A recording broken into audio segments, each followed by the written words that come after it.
Nah, namanya perang, siapa yang mau, Pak? Subhanallah, sulit betul, kondisinya mencekam dan lain sebagainya. Umat Islam ketika diturunkan Al-Baqarah 216, kutiba alaikumul qital wa huwa kurhul lakum. Ini 1 Sya'ban, Pak. Tahun yang sama, tahun 2 Hijriah. Diwajibkan atas kalian berperang, walaupun perang itu kalian nggak suka. Tetapi apa? Terkadang kalian menyukai sesuatu padahal buruk buat kalian. Ya kan? Kalian membenci sesuatu padahal apa? Baik buat kalian. Kalian nggak tahu, Allah Maha tahu. Kan begitu tuh, Pak. Itu ketika turun ayat ini, Pak, umat Islam sedih betul. Bukan takut. Oh, nggak ada para sahabat takut, Pak. Ya, nggak ada para sahabat takut tuh, Pak. Cuma kira-kira modalnya apa ini? Ya, kira-kira modal dari Allah apa ini? Untuk apa? Untuk berperang. Modalnya apa dari Allah? Kenapa umat Islam sampai gelisah, Pak, ketika turun Al-Baqarah 216? Padahal nabinya masih ada. Artinya Pak, Nabi kan pasang badan tuh, Pak. Jadi nggak usah takut. Tapi masalahnya ketika itu umat Islam ditinggal sendirian, Pak. Baru aja penandatanganan 48 pasal piagam Madinah. Ada Yahudi di situ, ada Nasrani di situ. Ya, ada Aus Khazraj di situ, ada As-Sabi'in di situ tuh, Pak. Itu semua sepakat untuk bahu-membahu ya sebagai warga negara Madinah, negara Madinah tuh, Pak. Tapi pada saat yang bersamaan ya, itu Yahudi, Pak, keluar dari kesepakatan. Nasrani keluar dari kesepakatan. Kenapa? Karena difitnah oleh kufar Quraisy. Paham, Pak, ya? Jadi ketika umat Islam menandatangani 48 pasal, Yahudi menandatangani, Nasrani, Sabi'in menandatangani, Pak, itu mohon maaf ada orang yang kebakaran jenggot. Nggak seneng lihat warga-warga Madinah, Islam, Yahudi, Nasrani bahu-membahu, Pak. Karena kan ketika itu Yahudi belum jadi agama, betul ya? Nasrani belum jadi agama. Yahudi Nasrani mendeklarasikan diri sebagai agama 628 Masehi atau tahun 8 Hijriah. Setelah Fathu Mekah, Allah turunkan ayat 19 Ali Imran. Inna dina indallahil Islam. Jadi ketika itu Yahudi marga aja dia, Pak. Nasrani ya pembela siapa? Nabi Isa alaihissalam. Makanya bahu-membahu menandatangani 48 pasal piagam Madinah. Nah, ada kelompok-kelompok tertentu, ini pihak keempat, pihak kelima, pihak keenam, pihak ketujuh tuh, Pak, nggak tertarik kaum muslimin dengan Yahudi, dengan Nasrani hidup berdampingan, hidup rukun, Pak. Akhirnya dikirimlah pasukan untuk berangkat ke Syam, tapi judulnya kafilah dagang, paham nggak, Pak? Ya, siapa ketuanya? Abi Sufyan. Ternyata betul, nggak langsung berangkat ke Syam. Transit dulu di mana, Pak? Transit dulu di Kemayoran. Badar itu, Pak, itu pusat exhibition. Ya, pusat apa itu namanya? Exhibition itu apa ya? Pameran. Jadi Badar itu kota pameran, Pak, kota besar. Jadi orang-orang kalau yang kaya tuh kalau mau bikin pesta besar, wah itu di situ tuh, Pak, tuh di Badar tuh, Pak. Tempatnya luas, sumurnya, airnya tuh luar biasa.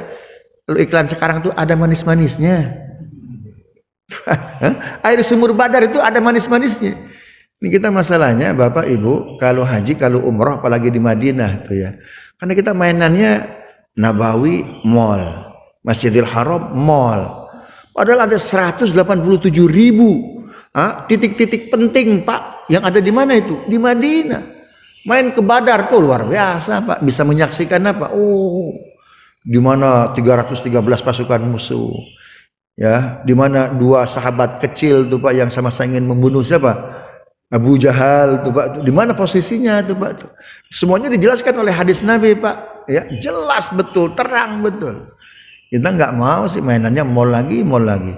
Haji belum selesai itu paket sudah nyampe ribuan ton ke rumah tuh, Pak. Nah, akhirnya dikirimlah ya. Apa ini, saya semacam tim ekspedisi itu, Pak. ya, untuk melihat, memantau bagaimana rukunnya umat Islam Yahudi Nasrani di Madinah. Dikirimlah kafilah dagang. Ya. Judulnya kafilah dagang, tapi sebetulnya Pak, badannya steril, senjatanya lengkap tuh Pak.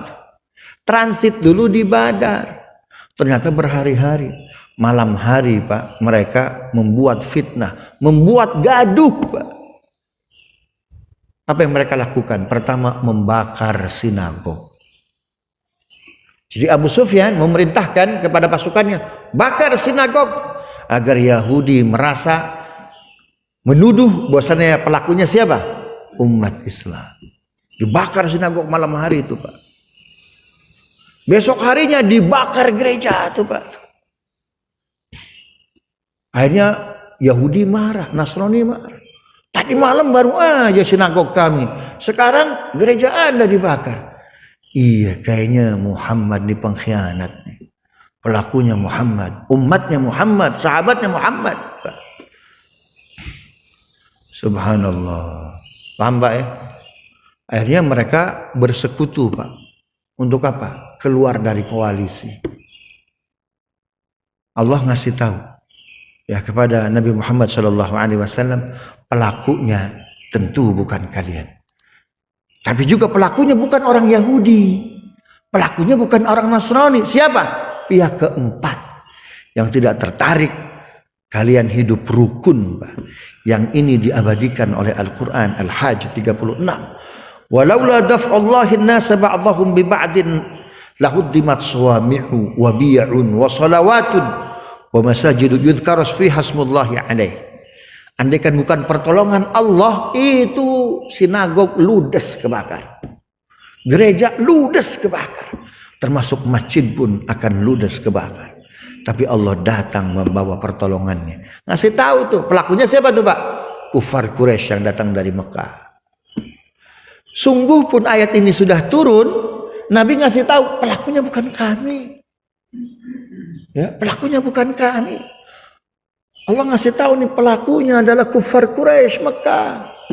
Sungguh pun demikian Pak, mereka tidak percaya.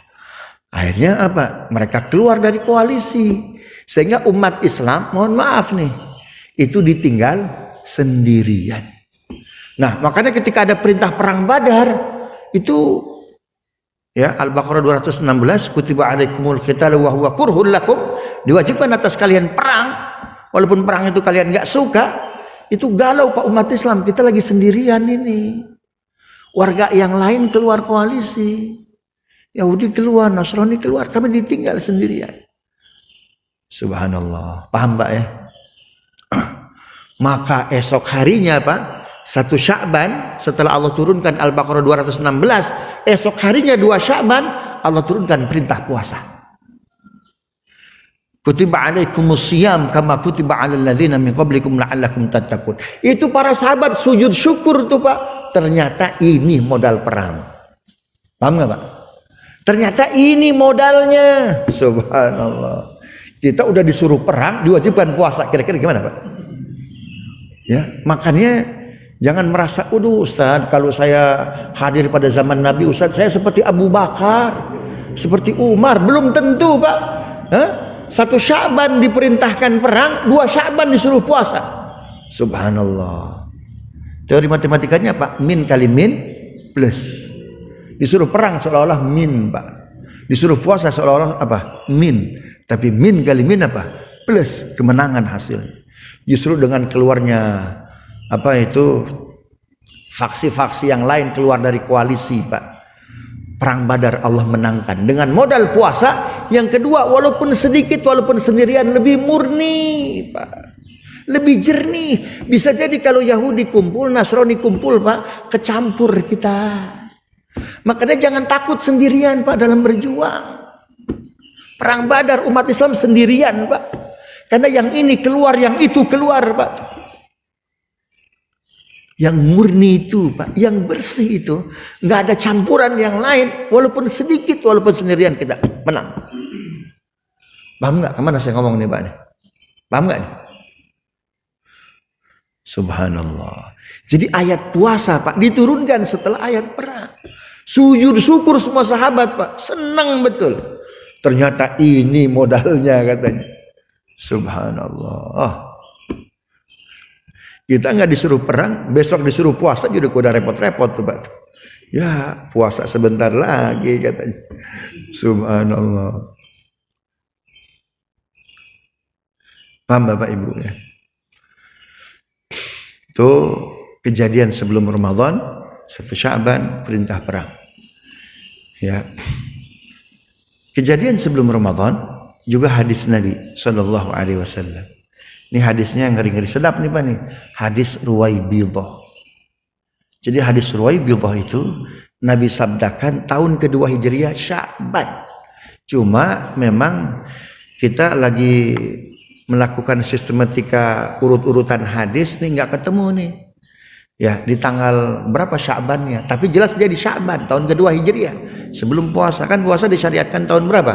Kedua Hijriah. Nggak ketemu nih Sya'bannya tanggal berapa? 1kah, 2kah, 3kah? Ya. Nah Nabi menyampaikan hadis Ruwaibidah nih Pak.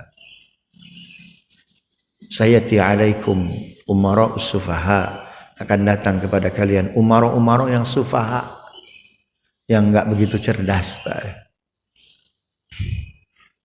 Ya, yukhawwanu fihal amin, orang-orang jujur tapi banyak dikhianati, banyak dicurigai. Wa yu'tamanu fihal kha'in, orang-orang khianat justru banyak diberi amanat tuh Pak. Ya, orang-orang tidak cerdas diberikan amanah, orang-orang cerdas yang baik justru dikhianati. Tidak akan datang masa itu kecuali adanya Ruwaibidah. Wa marwaibidah ya Rasulullah. Siapakah Ruwaibidah itu ya Rasulullah? Kata Nabi sallallahu alaihi wasallam, as-safih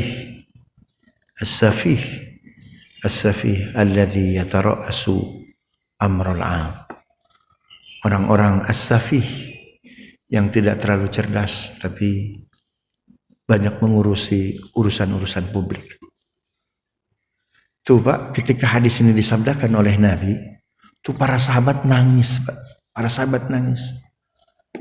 Kenapa? Karena para sahabat itu mereka ya sangat yakin bahwa hadis ini bukan untuk mereka, paham nggak? Tapi untuk saudaranya nanti kapan di akhir zaman. Sedih betul tuh Pak. Paham nggak? Ya sedih betul Pak. Ini kan kita bulan depan udah bulan puasa Pak ya. Jadi saya jelaskan dulu nih. Ya historis hadis-hadis, ya ayat-ayat Quran yang diturunkan sebelum puasa. Agar kita tahu apa fungsi puasa Pak. Ya, agar kita tahu